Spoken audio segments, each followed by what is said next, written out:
Olá, queridos, paz seja convosco. Aqui quem vos fala é o pastor Leandro Lira e vamos dar continuidade à nossa disciplina, o Evangelho Quadrangular, né? Nós estudamos alguns dias atrás o primeiro capítulo, né? E vamos dar continuidade à nossa apostila, ao nosso livro. E nós vamos ver hoje o capítulo 2 do livro Evangelho Quadrangular. No primeiro capítulo a gente viu um introdutório, né, da base da igreja, aonde está embasado biblicamente, e um pouco de onde surgiu o nome quadrangular e um pouco de quem fundou a igreja. E agora nós vamos ver a história de onde surgiu e como chegou aqui no Brasil.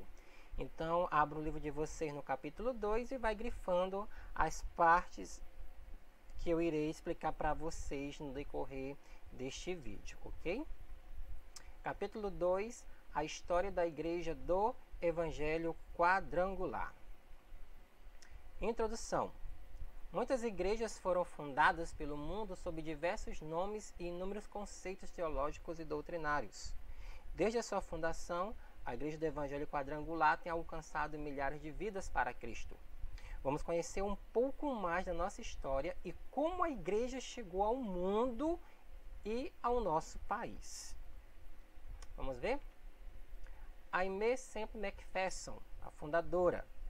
Do nascimento à conversão. Aimee nasceu em 9 de outubro de 1890, na cidade de Ontário, no Canadá. Tá? Muita gente crê que ela nasceu nos Estados Unidos. Não, ela nasceu no Canadá, na cidade de Ontário. Filha única do casal James e Minnie Kennedy. Aimee, ela frequentou a igreja metodista. E uma noite no seu quarto, Aimee clamou ao Senhor e no outro dia a resposta foi correspondida. No outro lado da rua da sua casa, passou a frequentar uma reunião onde ela escutou a mensagem feita pelo jovem Robert Semple, que a impactou tremendamente. Então, a Aimee era bailarina, ela fazia tudo o que seus pais mandavam, mas ela sentia no seu coração algo diferente daquilo que outras jovens ali sentiam no seu coração.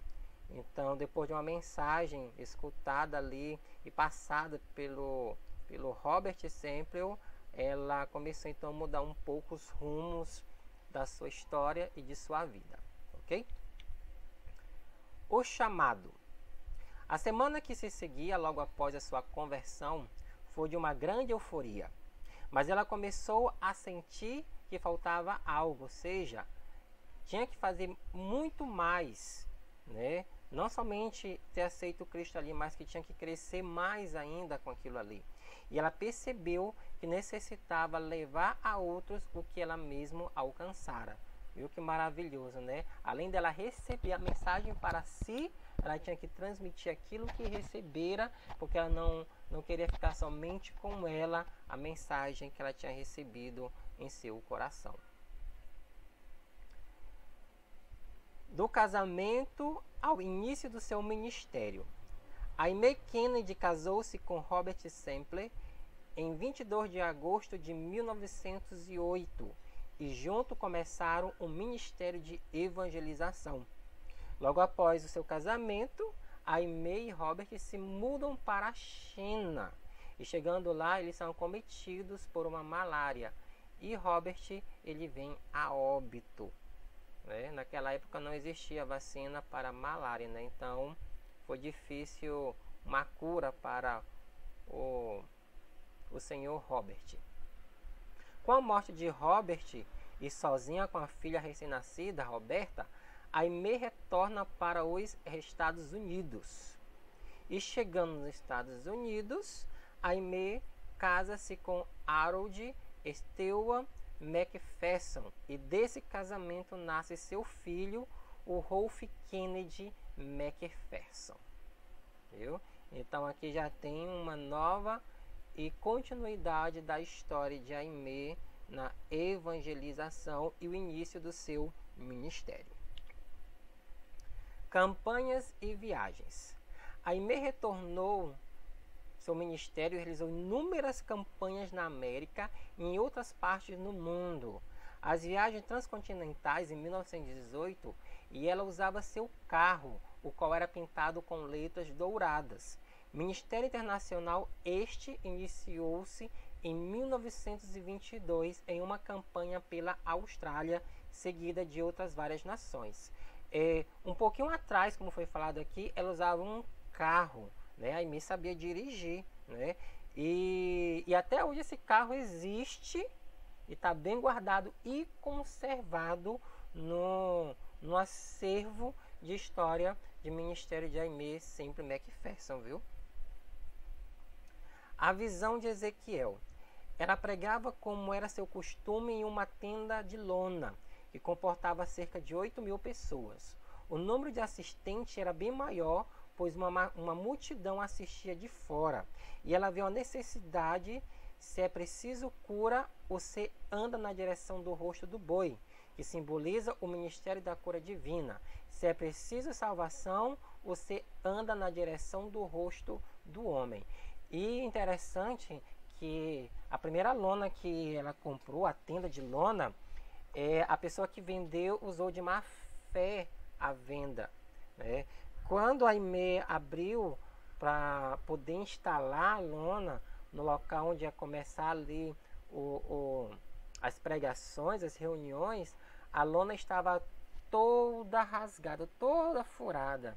Então ela ali começou a costurar à mão toda a lona, para você ver, né, como é o grande amor pela obra de Deus e o que ela fez para com que a Igreja do Evangelho Quadrangular crescesse naquele local e que expandisse dali ao mundo afora. Ok, queridos? Vamos aí e vai marcando, vai grifando esses pontos importantes aí que vocês vão precisar para fazer as tarefas lá na frente, ok? O fim de seu ministério e morte. Em 26 de setembro de 1944, Aimee fez sua última pregação. Em 27 de setembro de 1944, seu filho Rolf encontrou Aimee já morta em sua cama e ali terminou seu ministério. Aimee ela encerrou seu ministério muito nova, muito jovem, né? Mas ela é considerada uma das 100 celebridades mais importantes dos Estados Unidos até hoje.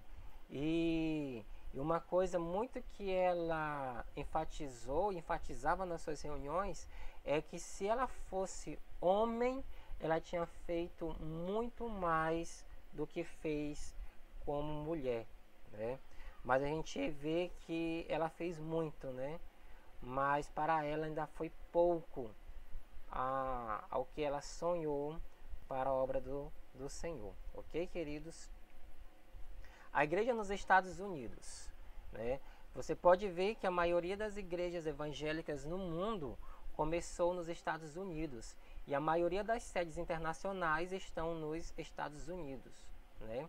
O Angelus Templo, a Aimee sempre foi uma mulher de muita fé e garra. Em 1922 ela recebeu de Deus a mensagem quadrangular. E no mesmo ano, e apenas com $5.000, ela adquiriu um terreno na cidade de Los Angeles, no qual construiu a sede internacional da Igreja do Evangelho Quadrangular. O Angelus Templo tinha capacidade para abrigar mais de 5.000 pessoas, no qual a Aimee realizava 21 cultos semanais, levando milhares de almas à salvação e ao batismo nas águas. A gente faz 3 cultos na semana, ainda é cansativo, né? Mas 21 cultos na semana, nossa, quanta disposição ela tinha para realizar essas reuniões, estes cultos durante a semana, né? A bandeira do Evangelho Quadrangular está estendida em 140 países no mundo. Olha que bênção, querido. A bandeira está estendida e a maior parte fica aqui na América do Sul, né? A maior concentração de membros do Evangelho Quadrangular. O mundo tem ao todo 206 países. E nós estamos aí balançando a bandeira quadrangular em 140 países no mundo. A igreja no Brasil. Os fundadores. 2 missionários uniram-se com o objetivo de pregar o evangelho quadrangular no Brasil. Os pastores Harold Edwin William e auxiliado pelo pastor Jesus Hermílio Vasques Ramos. Então foram esses 2 corajosos, queridos pastores e missionários que fundaram a nossa igreja aqui no Brasil. Vamos ver um pouco sobre Harold Edwin Williams. Nasceu em 7 de novembro de 1903 na cidade de Hollywood, nos Estados Unidos. Frequentador do Angelus Templo, conheceu Mary Elizabeth, com quem casou-se, tornando-se uma grande companheira para a obra no território brasileiro. Harold conheceu o pastor Jesus Hermílio Vasques Ramos e juntos eles decidiram vir ao Brasil. Os 2 passaram por várias cidades brasileiras até chegar a São Paulo, mas ali não era um lugar ideal para se começar a obra. Então foram eles para São João da Boa Vista e no ano de 1950 fundou a Igreja do Evangelho Quadrangular, que denominava então Igreja Evangélica do Brasil, né? Então hoje a sede lá da igreja de São João da Boa Vista, ela é uma sede hoje de superintendência. É um templo muito bonito hoje, que você pode estar, quem sabe, um dia indo a São Paulo e visitando lá onde começou a igreja aqui no Brasil. Vamos ver agora um pouco sobre o pastor Jesus Hermílio Vasques Ramos. Como visto na biografia de Harold, o pastor Jesus Hermílio Vasques acompanhou Harold e eles permaneceram juntos até 1948, quando o missionário foi para São João da Boa Vista. Em 1950, Vasques foi para aquela cidade onde foi fundada a Igreja do Evangelho Quadrangular.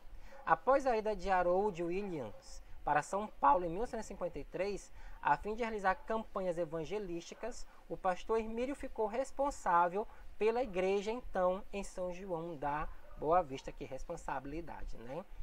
O pastor Harold deu essa missão aí para o pastor Jesus Hermílio então tocar à frente a nossa igreja lá em São João da Boa Vista, que até hoje está lá bonitinho no seu lugar de fundação. O início da obra do Brasil e a igreja em São João da Boa Vista. Como toda igreja começa, né?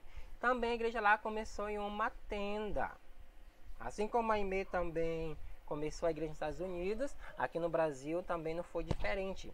Depois dos missionários Harold e Hermílio passarem um tempo em Poços de Caldas, em Minas Gerais, eles foram para a cidade de São João da Boa Vista, onde em 15 de novembro de 1951 fundaram a Igreja Evangélica do Brasil, que era um ramo autônomo da Igreja Internacional do Evangelho Quadrangular.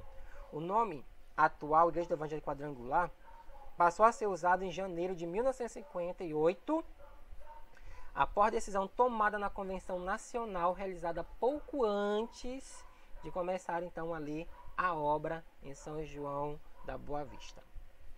A igreja na Praça Olavo Bilac, também foi uma tenda também.